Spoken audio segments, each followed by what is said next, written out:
Now we have a very basic framework at this point in time. We have our forklift mechanism and we have graphics.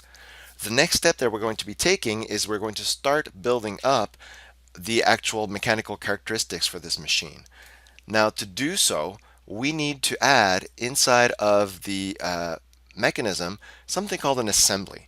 The assembly is going to be the recipient for all of the different components of the mechanical system that we're going to be simulating.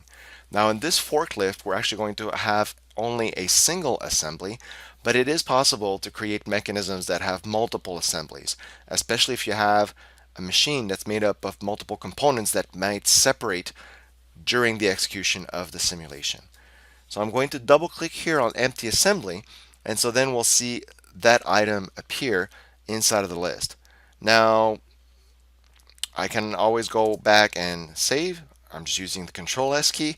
And so anytime you have unsafe changes, you're going to see a little star next to the name of the file that's currently open.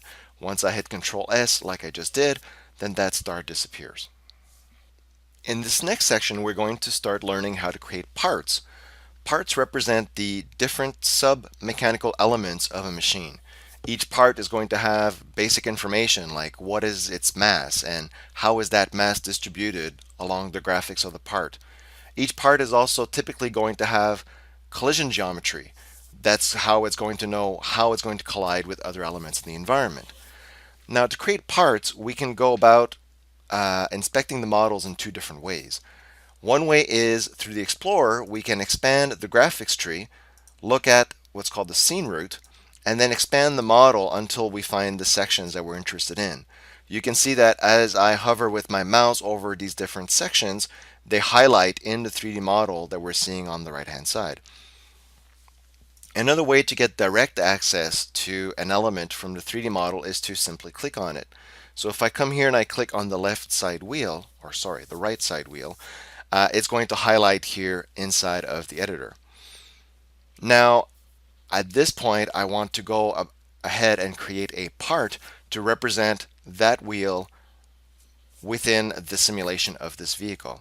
The way I'm going to do this is I'm going to right click on the wheel and I'm going to choose the item create part.